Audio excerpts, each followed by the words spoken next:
Hello friends, welcome to Madras Anitha's kitchen. இன்னைக்கு நான் உங்களுக்கு ரொம்ப சுவையான ரசம் எப்படி செய்யறதுன்னு சொல்லி தர போறேன். மதிய உணவுல கடைசியா கொஞ்சமா சாதத்துக்கு இந்த ரசம் போட்டு சாப்பிட்டா நம்ம சாப்பிட்ட ஃபுட் எவ்வளோ ஹெவியா இருந்தாலும் ஈஸியா டைஜஸ்ட் ஆயிடும். இப்போ வாங்க நம்ம ரசம் எப்படி செய்யறதுன்னு பார்க்கலாம். ஃபர்ஸ்ட் நான் ஒரு பெரிய லெமன் சைஸ் அளவுக்கு புளி எடுத்துக்கிறேன். இப்போ நான் இதுல 1 கப் அளவுக்கு தண்ணி சேர்த்துக்கிறேன். தண்ணி சேர்த்துட்டு இந்த புளியை நம்ம ஒரு 15 நிமிஷம் நல்லா ஊற வச்சுக்கலாம். இப்போ புளி நல்லா ஊறிடுச்சு. இதை நம்ம நல்லா கரைச்சிட்டு ஃபில்டர் பண்ணி எடுத்து வச்சுக்கலாம். அப்புறம் இதுல ஒரு 2 பெரிய கப் அளவுக்கு தண்ணி சேர்த்துக்கலாம். இப்ப இந்த புளி தண்ணியை நல்லா நம்ம கொதிக்க வைக்க போறோங்க. அதுக்கு ஒரு பாத்திரத்துல நம்ம இந்த புளி தண்ணியை ஆட் பண்ணிக்கலாம். அப்புறம் 1 டேபிள் ஸ்பூன் உப்பு சேர்த்துக்கோங்க. 1/2 டீஸ்பூன் பெருங்காயத்தூள், 1/2 டீஸ்பூன் மஞ்சத்தூள். இப்ப நம்ம இதை நல்லா மிக்ஸ் பண்ணிக்கலாம்.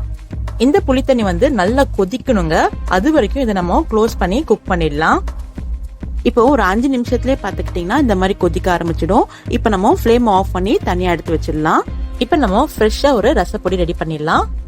அதுக்கு ஒரு மிக்ஸி ஜார்ல ஒரு 4 பல்லு பூண்டு, 1 டேபிள் ஸ்பூன் மிளகு, 1 டேபிள் ஸ்பூன் தனியா, 1/2 டேபிள் ஸ்பூன் ஜீரகம், ஒரு 3 காஞ்ச மிளகாய். இப்ப நம்ம இத கொஞ்சம் கொரையா அரைச்சிக்கலாம். பாருங்க, இந்த கன்சிஸ்டன்சிக்கு நம்ம அரைச்சா போதும். இப்ப நம்ம ரசம் தாளிச்சிடலாம். அதுக்கு ஒரு கடாயில 2 டேபிள் ஸ்பூன் எண்ணெய் சேர்த்துக்கலாம்.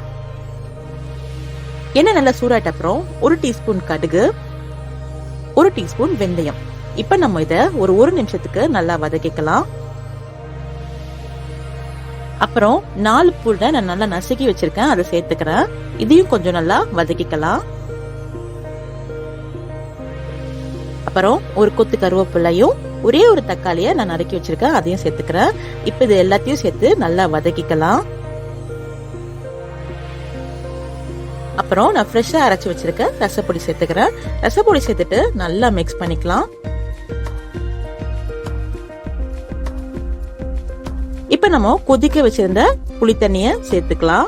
இந்த மாதிரி புளி தண்ணிய கொதிக்க வச்சு நீங்க ரசம் பண்ணாலே அந்த ரசம் கெட்டு போகாது அண்ட் ரொம்ப டேஸ்டாவும் இருக்கும். இப்ப நம்ம நல்லா மிக்ஸ் பண்ணிட்டு டேஸ்ட் பண்ணி பார்த்துக்கலாம். உங்களுக்கு உப்பு தேவைன்னா நீங்க சேர்த்துக்கோங்க. அப்புறம் 1 டீஸ்பூன் அளவுக்கு வெல்லம் சேர்த்துக்கோங்க. வெல்லம் சேர்த்துட்டு நல்லா மிக்ஸ் பண்ணிக்கோங்க. பாருங்க, நல்லா நுர வருது. இப்ப நம்ம ஃப்ளேம் ஆஃப் பண்ணிட்டு கொஞ்சமா கொத்தமல்லி இலைய தூவிக்கலாம். அவ்வளவுதாங்க, ரொம்ப டேஸ்டான ரசம் ரெடி ஆயிடுச்சு. இது நீங்க சூடான சாதத்துல போட்டு சாப்பிட்டீங்கன்னா அவ்வளோ டேஸ்டா இருக்கும்.